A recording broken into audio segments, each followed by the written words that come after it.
தொலைக்காட்சியின் பிரதான செய்திகள். முதலில் தலைப்புச் செய்திகள். கட்சி உறுப்பினர்களை அழைக்காமல் கூட்டம் நடத்திய சுமந்திரன், வெடித்த சர்ச்சை. அவதானமாக இருங்கள், யாழில் உச்சம் தொடும் வெப்பம், மக்களுக்கு எச்சரிக்கை. கட்டுநாயக்க விமான நிலையத்தில் சிக்கிய சந்தேக நபர். அதிபர் சேவை போட்டி பரீட்சை ஒத்திவைப்பு, வெளியான அறிவிப்பு. சர்வதேச சந்தையில் தங்கம் மற்றும் வெள்ளி விலை வீழ்ச்சி. மன்னாரில் காணாமல் ஆக்கப்பட்டோர் தொடர்பான சாட்சிய பதிவு. கொடூர சம்பவம், மகன் தாக்கியதில் தந்தை உயிரிழப்பு. New Rangaraj Thanga Surangam, Markham and Steeles, 6055 Steeles avenue east, C102. தொடர்பான விரிவான செய்திகள். இலங்கை தமிழரசு கட்சியின் வட்டுக்கோட்டை தொகுதி கிளை கூட்டம் நடைபெற்ற போது பெரும்பாலான வட்டுக்கோட்டை தொகுதி கிளை உறுப்பினர்களுக்கு கூட்டத்திற்கு அறிவித்தல் வழங்கவில்லை என குற்றம் சாட்டப்பட்டுள்ளது. குறித்த கூட்டமானது நேற்று முன்தினம் இடம்பெற்ற நிலையில் சுமந்திரனுக்கு ஆதரவாக செயற்படுபவர்களுக்கே கூட்டத்திற்கு அறிவிக்கப்பட்டதாகவும் உபசெயலாளர் உள்ளிட்ட முக்கியஸ்தர்கள் பலருக்கு அறிவிக்கவில்லை எனவும் விசனம் தெரிவிக்கப்பட்டுள்ளது. குறித்த கூட்டத்தின் போது வட்டுக்கோட்டை தொகுதி கிளையின் தலைவர், செயலாளர் மற்றும் உபதலைவர் உள்ளிட்ட முக்கிய பதவிகள் தெரிவு செய்யப்பட்டதாக சுட்டிக்காட்டப்படுகின்றது. இந்த நிலையில் குறித்த கூட்டம் நடைபெறுவதை அறிந்த சில வட்டுக்கோட்டை தொகுதி கிளை உறுப்பினர்கள் தாங்களாவே கூட்டத்திற்கு சென்றதாக தெரிவித்துள்ளனர்.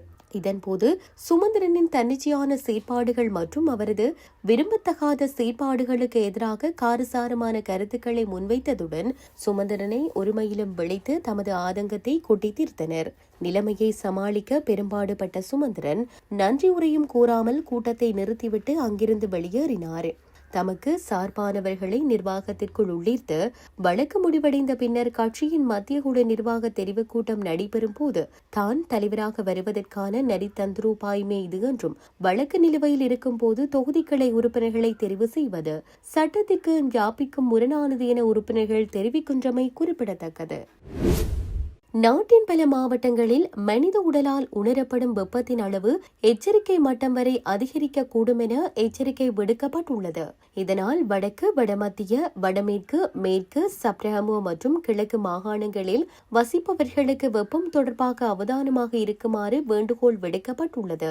அதன்படி இன்று மதியம் வடக்கு, வடமத்திய, வடமேற்கு, மேற்கு, சப்ரஹமோ மற்றும் கிழக்கு மாகாணங்களில் சில இடங்களில் மனித உடல் உணரும் வெப்ப குறியீடு எச்சரிக்கை மட்டம் வரை அதிகரிக்கும் என தெரிவிக்கப்பட்டுள்ளது. எனவே சூரிய ஒளியில் நீண்ட நேரம் இருப்பதும் வெளிப்புற செயற்பாடுகளில் ஈடுபடுவது சோர்வை ஏற்படுத்தும் என்றும் தெரிவிக்கப்பட்டுள்ளது. எனவே தேவையான அளவு தண்ணீர் குடிக்கவும், முடிந்தவரை வெளிப்புற செயற்பாடுகளில் ஈடுபடுவதை தவிர்க்குமாறும் தெரிவிக்கப்பட்டுள்ளது. அத்துடன் இக்கால பகுதியில் தொடர்ந்து கடினமான உடல் பயிற்சிகள் அல்லது வேலைகளில் ஈடுபடுபவர்களுக்கு தசைப்பிடிப்பு ஏற்படுவதற்கான வாய்ப்புகள் அதிகம் உள்ளது. வெப்பமான வானிலை காரணமாக வீட்டுக்குள்ளேயே தங்கியிருக்கும் முதியவர்கள் மற்றும் நோய்வாய்ப்பட்டவர்கள் தொடர்பிலும் அவதானம் செலுத்த வேண்டும் என அறிவுறுத்தப்பட்டுள்ளது. சுமார் 25 மில்லியன் ரூபாய் பெறுமதியான போதைப்பொருள் கட்டுநாயக்க விமான நிலையத்தில் பறிமுதல் செய்யப்பட்டுள்ளது. உலர்ந்த பல பாக்கெட்டுகளுக்குள் மறைத்து வைத்து கடத்தி வரப்பட்ட சுமார் 25 மில்லியன் ரூபாய் பெறுமதியான குஷ்ரக போதைப்பொருள் கட்டுநாயக்க விமான நிலையத்தில் பறிமுதல் செய்யப்பட்டுள்ளது. இச்சம்பவத்துடன் தொடர்புடைய கொழும்பை சேர்ந்த 33 வயதுடைய இலங்கையர் ஒருவர் கைது செய்யப்பட்டுள்ளார். இவர் பாங்காக்கில் இருந்து குனு 140 என்ற விமானம் மூலம் கட்டுநாயக்க விமான நிலையத்தை வந்தடைந்துள்ளார். விமான நிலையத்தின் பசுமை வழி ஊடாக வெளியேற முயன்ற போது சுங்கப்பிரிவின் போதைப்பொருள் கட்டுப்பாட்டு பிரிவு அதிகாரிகளுக்கு ஏற்பட்ட சந்தேகத்தின் பேரில் அவர் சோதனையிடப்பட்டார்.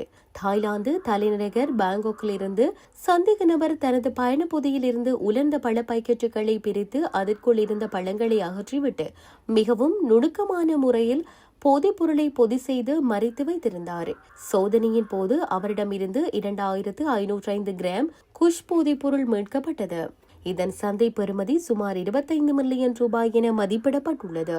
கைது செய்யப்பட்ட சந்தேக நபர் மேலதிக விசாரணைகளுக்காக போதைப்பொருள் மற்றும் ஏனைய சான்று பொருட்களுடன் விமான நிலைய காவல்துறை போதைப்பொருள் தடுப்பு பிரிவினரிடம் ஒப்படைக்கப்பட்டுள்ளார். இலங்கை அதிபர் சேவையின் தரம் 3ற்கு ஆட்சேர்ப்பு செய்வதற்கான மட்டுப்படுத்தப்பட்ட போட்டி பரீட்சை தொடர்பில் அறிவிப்பொன்று வெளியாகியுள்ளது. நாளை தினம் நடைபெறவிருந்த குறித்த பரீட்சை மறு அறிவித்தல் வரை ஒத்திவைக்கப்பட்டுள்ளதாக பரீட்சைகள் திணைக்களம் தெரிவித்துள்ளது. தவிர்க்க முடியாத காரணங்களினால் போட்டி பரீட்சை ஒத்திவைக்கப்படுவதாக பரீட்சை ஆணையாளர் நாயகம் AKS இந்திகா குமாரி லியனகே அறிவித்துள்ளார். அத்துடன் பரீட்சை நடைபெறும் புதிய திகதி குறித்து பின்னர் அறிவிக்கப்படும் எனவும் பரீட்சை ஆணையாளர் நாயகம் மேலும் குறிப்பிட்டுள்ளார். இதேவேளை நாடளாவிய ரீதியில் தேசிய மற்றும் மாகாண பாடசாலைகளுக்கு ஆசிரியர்களை ஆட்சேர்ப்பு செய்வதற்கான போட்டி பரீட்சை மே மாதம் 24ஆம் தேதி நடைபெறும் என அறிவிக்கப்பட்டுள்ளமை குறிப்பிடத்தக்கது. சர்வதேச சந்தையில் இன்று தங்கம் மற்றும் வெள்ளி ஆகியவற்றின் விலை வீழ்ச்சியை பதிவு செய்துள்ளது. முன்னதாக மத்திய கிழக்கு போர் ஆரம்பமான காலப்பகுதியில் 1 அவுன்ஸ் தங்கத்தின் விலை $5000 கடந்திருந்தது. எனினும் தற்போது 1 அவுன்ஸ் தங்கம் $4708 அமெரிக்க விற்பனையாகிறது. அத்துடன் 1 அவுன்ஸ் வெள்ளி $75.69 அமெரிக்க விற்பனை செய்யப்படுகிறது. இந்த நிலையில் இன்று இலங்கையிலும் தங்க விலை வீழ்ச்சியை பதிவு செய்திருக்கும் என எதிர்பார்க்கப்படுகிறது. இதேவேளை இலங்கையிலும் நேற்று தங்க விலை $2000 வீழ்ச்சியடைந்துள்ளதாக அகில இலங்கை நகையக வியாபாரிகள் சங்கம் தெரிவித்துள்ளது. 24 கேரட் தங்கம் பவுன் ஒன்று $3,94,000 22 கேரட் தங்கம் பவுன் ஒன்று $3,62,500 விற்பனை செய்யப்படுகின்றமை குறிப்பிடத்தக்கது. மன்னாரில் காணாமலாக்கப்பட்டோர் தொடர்பிலான சாட்சியங்கள் பதிவு செய்யும் நடவடிக்கை முன்னெடுக்கப்பட்டுள்ளது. மன்னார் காணாமலாக்கப்பட்டோர் பிராந்திய அலுவலகத்தின் ஏற்பாட்டில் இந்த நடவடிக்கை முன்னெடுக்கப்பட்டுள்ளது. மன்னார் மாவட்ட செயலக மண்டபத்தில் நேற்று இந்நடவடிக்கை இடம்பெற்றுள்ளது. இதில் காணாமலாக்கப்பட்டோர் அலுவலக பிரதிநிதிகள் மற்றும் சட்டத்தரணிகள் கலந்து கொண்டதோடு காணாமலாக்கப்பட்டோரின் நூற்றுக்கணக்கான உறவினர்களும் கலந்து கொண்டிருந்தனர். இதன்போது மன்னாரில் இதுவரை காணாமலாக்கப்பட்டோர் தொடர்பாக 612 முறைப்பாடுகள் கிடைக்கப்பெற்றுள்ளதாகவும் அவற்றில் 427 விண்ணப்பங்களுக்கான பூர்வாங்க விசாரணைகள் முன்னெடுக்கப்பட்டுள்ளதாகவும் தெரிவிக்கப்பட்டுள்ளது. அத்தோடு அவற்றுக்கான இடைக்கால நிவாரணம், காணாமல் போனதற்கான சான்றிதழ் மற்றும் மரண சான்றிதழ் என்பவற்றை வழங்கியுள்ளதாக காணாமல் ஆக்கப்பட்டோர் அலுவலக பிரதிநிதியொருவர் தெரிவித்துள்ளமை குறிப்பிடத்தக்கது. மாத்தளை பகுதியில் மகன் தாக்கியதில் தந்தை உயிரிழந்துள்ளதாக காவல்துறையினர் தெரிவித்துள்ளனர். கூர்மையான ஆயுதத்தால் தாக்கி தந்தையை கொலை செய்த குற்றச்சாட்டின் கீழ் அவரது மகன் கைது செய்யப்பட்டுள்ளார். இச்சம்பவம் மாத்தளை காவல்துறை பிரிவுக்குட்பட்ட அதிரகப்பட்டிய பகுதியில் நேற்று காலை இடம்பெற்றுள்ளது. உயிரிழந்தவருக்கும் அவரது மகனுக்கும் இடையே ஏற்பட்ட தர்க்கம் முற்றியதாலேயே மகன் இந்த தாக்குதலை மேற்கொண்டுள்ளமை ஆரம்பகட்ட விசாரணைகளில் தெரியவந்துள்ளதாக காவல்துறையினர் குறிப்பிட்டுள்ளனர்.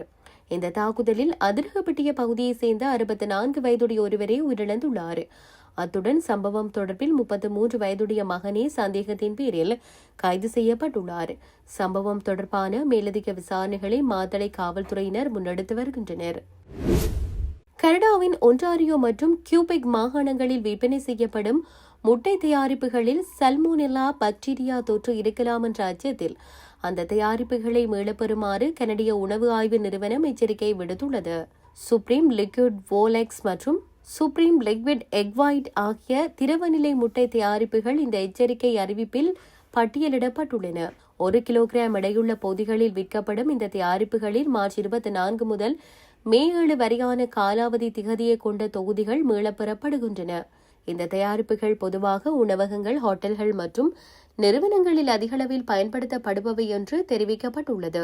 மீளப்பெறப்பட்ட இந்த தயாரிப்புகளை பயன்படுத்தவோ, விற்கவோ அல்லது விநியோகிக்கவோ வேண்டாம் என நுகர்வோரை கனடிய உணவு ஆய்வு நிறுவனம் கேட்டுக் கொண்டுள்ளது. சல்மோனெல்லா பாதிப்பு ஏற்பட்டால் காய்ச்சல், வயிற்றுப்போக்கு மற்றும் வாந்தி போன்ற உடல்நல குறைபாடுகள் ஏற்படக்கூடும் என்பதால் மக்கள் அவதானமாக இருக்குமாறு எச்சரிக்கப்பட்டுள்ளனர். இத்துடன் செய்திகள் யாவும் நிறைவு பெறுகின்றன. மேலதிக செய்திகளை அறிந்து கொள்வதற்கு www.tamilaram.com எனும் இணையதளத்தை பார்வையிடுங்கள்.